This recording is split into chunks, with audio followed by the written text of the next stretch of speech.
Hello, my name is Dr. Kim Harris. Welcome to my show, Minding My Business. Let's continue with our normal routine. Firstly, I need to give shout outs to my mothers, plural, and secondly to Donald and Darnell, who absolutely are the most wonderful producers in the whole wide world. The Global Media Ministries, where Bishop Ross is the boss, and of course, Restoration Multimedia Network, where we have Bishop Michael Jones, he's the boss of that. Again, welcome to my show. A couple other people I want to thank. I want to thank the people who support this endeavor, those who send in finances, those who buy my books, those who just are well wishers and say, Dr. Harris, you're doing a great job. Thank you so much to all of you people. We have been talking about life. I've been working with John 10:10. I've been telling you there's a difference between a lover and a thief. You need to make sure you know the difference. In John 10:10, it starts off like this. It says, "The thief cometh not, but to steal, to kill, and to destroy." And then the B part of the verse where Jesus is talking, he says, "But I've come that you might have life and that you might have it more abundantly." Now, it's not two mights in here. I added the extra one because I was so shocked that the Lord said might. How is it that we don't want life? So I shared prior to this that I gave my life to Jesus when I was 17 because I looked around at life. I looked around at examples. I saw people that were good examples. I saw quite a few bad examples. I saw the difference between people who had money and people who didn't have money, people that paid their bills and people who didn't. I watched the difference between the educated and the uneducated. I looked at drugs and I saw quite a few drug pushers, and I saw people get locked up. And I remember seeing people get put in the paddy wagon, we called it back then. And I remember thinking, I don't ever want to be put in a wagon. So I'm looking at my life and I'm not really happy. And so at 29th and Lehigh, 17 years old, I was doing a big study on gods. I was looking at all kinds of religions. I was looking at astrology. I was looking at different people who claimed different experiences and quite a few things. It's funny because today my degree, my doctorate is in religious education.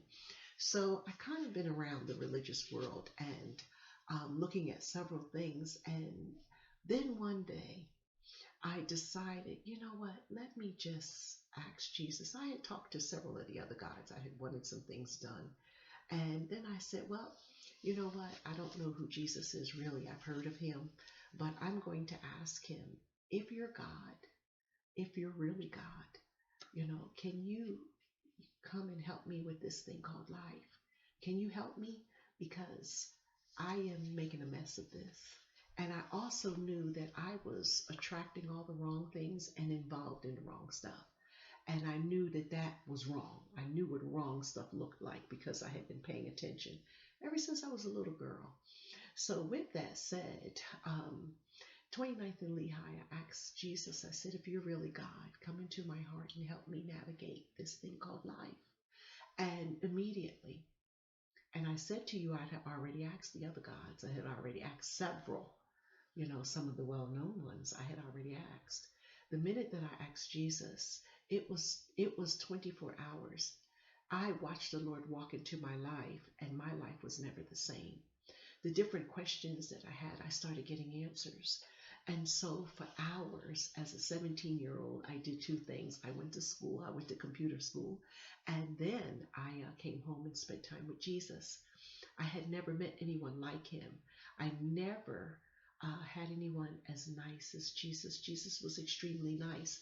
And I was at a point in my life where I needed somebody to be nice to me, even if I wasn't nice. So in looking back, I started reading and familiarizing myself with the scriptures and paying attention to when he said things and what was going on with the prophets and looking at the Old Testament and looking at the patriarchs and the tribes and looking at so many things saying, wow. And I remember I was talking to the Lord one time and I was talking to the Father and I said, I was talking about my dysfunctional family. And he said to me, he said, your dysfunctional family. He said, you haven't seen nothing till you looked at mine. And when God said that to me, I really felt chagrined.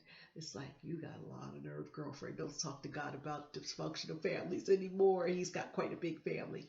But at the same time, I thought it was just ironic because I know people say that God doesn't talk to them, but he certainly talks to me, which is why I have answers to your questions. I don't know why God doesn't talk to you, but he does talk to me. Why do I know that? Because I have made discovery of things, whether you agree with it or not. I've made such wonderful life discoveries that work. And to be honest, I wasn't smart enough to figure that stuff out on my own.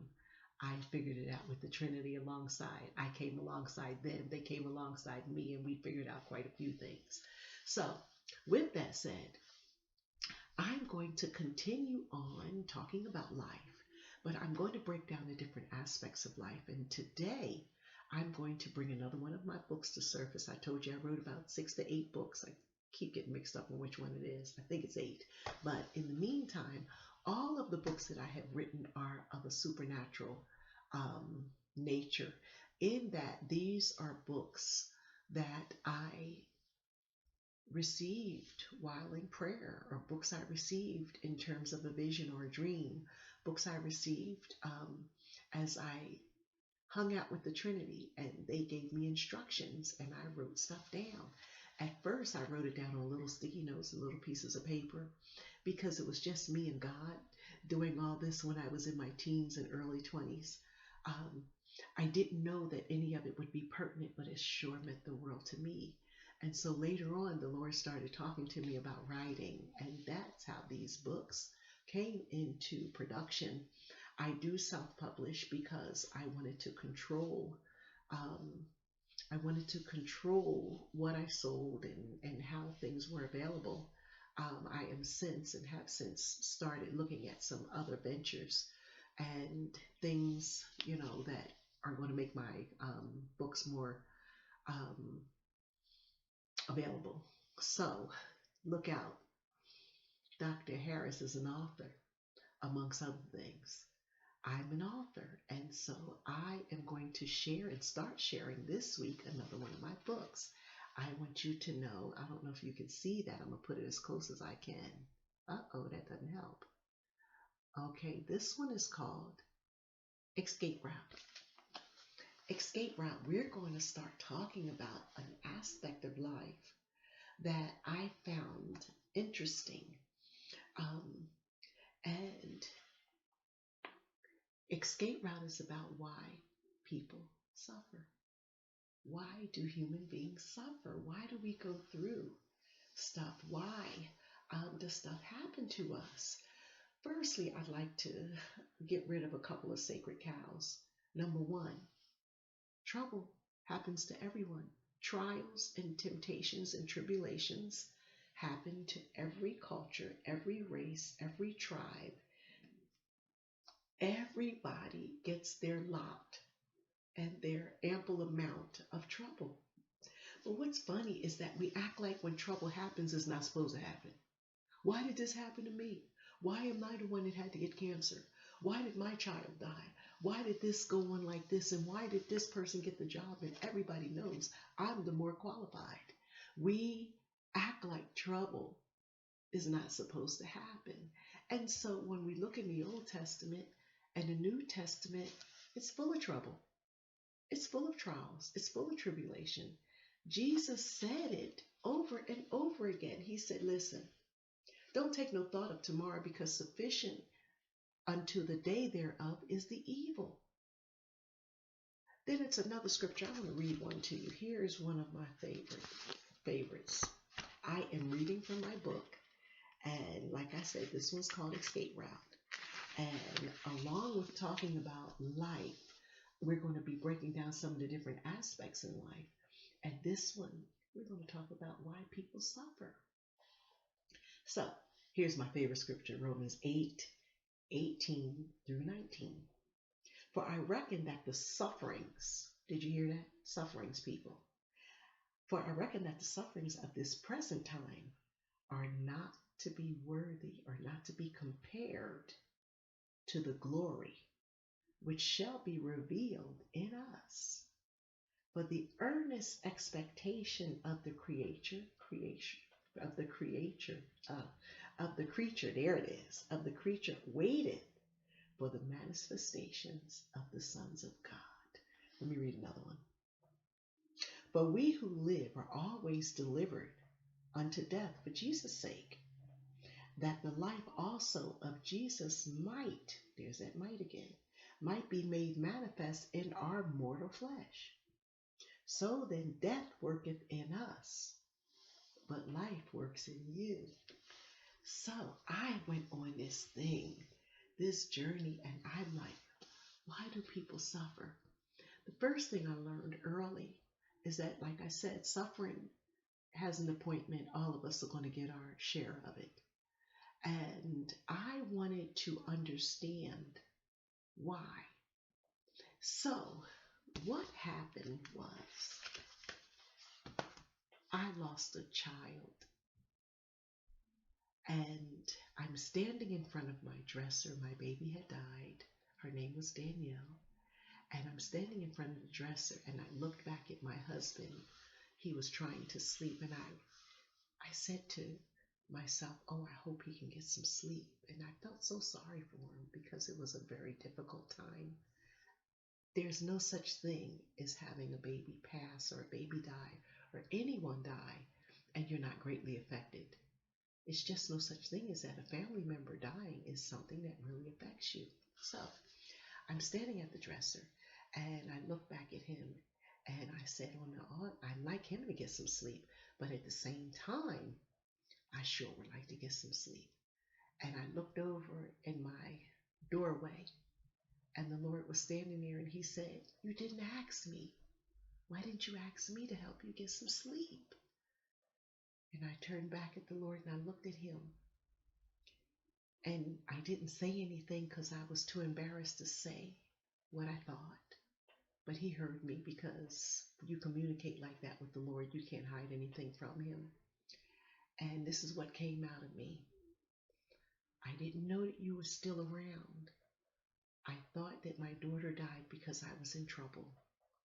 I thought that she died because it was something that I did maybe before I got saved, or maybe even in my salvation days, that I was just reaping something, and she died because if I was a really good Christian and if I really, really had faith, she wouldn't have died.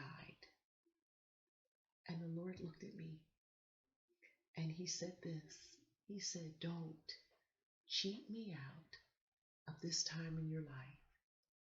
Don't cheat me out of this. Let me in the fellowship of your sufferings. Let me in this suffering. And when the Lord said that, I literally felt things fall off my back. I can tell you what they are today because I'm an older Christian. But I felt the mindset and the condemnation fall off of me. And I started understanding, and I had to have it out with God. Well, if I'm not in trouble, then why did she die? And then I asked him, I said, do you kill babies? I said, you did in the Old Testament. And I told him, I said, you did. And this started a dialogue between me and the Trinity that changed my perspective about suffering. So there's a scripture that says, the same afflictions accomplished in the world are accomplished in the brethren. And every test and trial that you and I go through, he said, be not, don't look at your trials and tribulations strange. He said, don't act like they're strange, like something different. He said, all of this is common. This is common to man. This is common. And so I started asking him, well then, why? And Escape Route is a book that tells you what God told me about suffering. I'm going to share some of it, but you got to get the book. It's really a good book. With that said, now I'm understanding, okay, the same things that go on with other people that aren't Christians happens to Christians. And I'm like, why? And God started opening up my understanding. He said, let's go back to losing Danielle. So this one day I was on my way to church. Danielle had passed, and it was a couple months into my grieving period. And a woman stopped me in the vestibule. We were going to service, and she stopped and she said, "Sister Kim, how you doing?" And I said, "I'm fine." She said, "No, you're not. How you dreaming?" I didn't know how that woman knew that. And I looked down and I told her, I said, "Every night I dream that Danielle's sitting on my chest telling me that she's somewhere located in the hospital. And I keep running through the hospital trying to find her." And that lady looked in my face and she said, "Well," she said, "let me tell you a couple of things." And she said, "Number one, did you like your doctors?" And I told her, I said, I didn't know who my doctor was because I belonged to Planned Parenthood, and whoever you saw was the doctor that came. And she said, "Don't do that. Next time you get a specialist." She said, "Number two, don't take out your feelings on Rodney about how you feel about losing your child." She said, "Men and women grieve differently." She said, "Number three," she said, make sure that when you get pregnant again, that you are going to do X, Y, Z." And she told me a few things. And I looked at this lady, and in 5 minutes, she went through my life and through what I was going through. And she knew exactly what to say, and exactly what to say to me, and how to treat me, and not to be religious or to act like this wasn't a big deal. And then she hugged me and went on about her business, and I went on about mine. I couldn't tell you what went on in the rest of the service, honey. I was wrecked. But she knew what she was talking about. And that 5 minutes helped me. So now I'm sitting there thinking, and then it hit me. How could she minister to me in such a way? How did she know? Why could she be such a help, in such a little bit of time? How did she do that? And then I remembered we had been praying for her prior. She lost 6 babies. 6. So let me tell you something about suffering. Suffering and going through trials and tribulations, if you don't become bitter, they have the potential to make you better. That woman got me together in 5 minutes. Later on, she went on to have several children. So did I. I went on to have another one. Not several, because I was done with that after that. But anyway, that's a whole nother story. Looking at suffering and it being a part of life, it teaches you things if you let it. It helps you help other people if you let it. And you end up knowing things. So this one time when I got enough heart, I asked people about cancer. What is it that you want people to know? Because it's something about suffering. An insider gets the inside track. You and I can talk to people. The drug addict can tell you what it's been like to be in the rooms. A heroin addict can talk to you about what they did to get drugs. The alcoholic can tell you how they ruined their families and how they got in the 12-step program and got everything back. The person who has had cancer can tell you, okay, these are the 5 things that we want you to do now. This is where your groups come from. This is the Mothers Against Drunk Driving. This is where different kind of associations and things are made. Why? Because of suffering. Because of suffering. So we need to be delivered from thinking that things are not supposed to happen to you, human being. Things are always going to happen. The bigger part of what's happening is, how are you going to survive it? How are you going to come out of this trial? Are you going to end up being mad at God? So after my daughter died, right, I was in church one time, and the devil told me, he said, "I know you're not going to shout now. I know, aren't you embarrassed because you don't have your baby?" And I remember taking off my shoes, and I said, "Let me tell you something.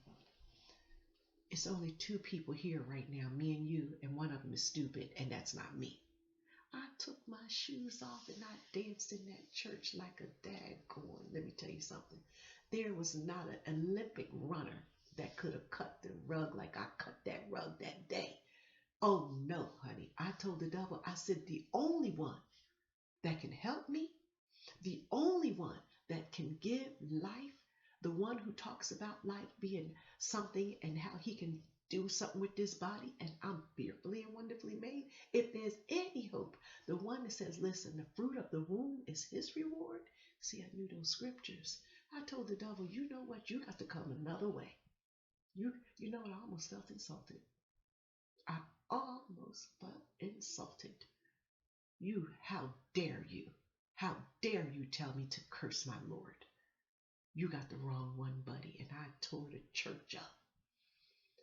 So then they started telling me that I wasn't going to have any more children. And I remember going to the hospital and coming home with feeling so bad. Well, this same Jesus that I told you I talked to all the time, I went in prayer. And the Lord told me, he said, you're with child now. What? It's funny because Pastor Rodney looked at me. He said, oh yeah, you're pregnant. I was one of those girls that when I got pregnant, right, instead of being mad at my husband, he'd walk to the door and I'd hear violin music. It was hysterical. But anyway, I hadn't heard anything yet. I went back to the doctor, and because I had left the doctor, and he told me, he said, look, I don't know, here's some, he gave me the pills to start. They're called Clomid. So I came home. Jesus said, you're already pregnant. And this is what he said to me. He said, you need to understand this. He said, it takes earth a little bit of time to catch up with heaven. He said, you are already pregnant. It just didn't catch up on earth yet. Well, about 3 weeks later, I went back to the doctor.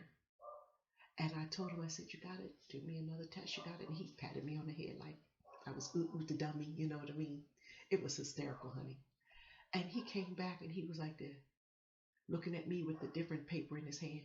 He said, Mrs. Harris, we don't know what happened. He said, but you're 8 weeks pregnant and you were only here 3 weeks ago. And honey, it was another cut the rug time. I didn't do it there.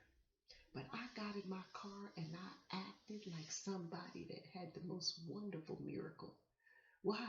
Because the sufferings of this present time cannot be compared to the glory. So, because I lost a child and because I went through that horrible thing, now I can talk to people about losing a child just like that lady talked to me in the vestibule for 5 minutes on my way to a church service. Why do we go through things? Because God told me, and I'm going to tell you this, and this is the last thing I'm going to say. God told me, he said, I have to have a witness. I have to have a witness against the calamity. I have to have a witness against the condition. I have to have a witness, and I need you to write this book because people need to understand what you go through. According to God and us being Christians, what we go through is handpicked. The devil does not have the power to put anything on you and surprise God. There is no such thing as surprising God. You and I go through stuff. Oh yeah, we do. Every trial has the potential to become a testimony. Every test has the potential to become a testimony if you go through the thing with God. Don't you dare let your condition make you mad at God. He's the one that can help you. He's the one that can deliver you. He's the one that has to override the pre-existing condition. That's what he does. So, for a person who was not supposed to have a baby, I have a daughter now. Her name is Jessica. And I tell people, yeah, well, she showed up in my house and started eating food and taking my money and making me buy her things because she was so cute. I don't know of who she is for somebody that wasn't supposed to have a baby. There's an imposter in my house that has my husband's face and my face. So I guess that's probably the child that I wasn't supposed to have because I sure had one.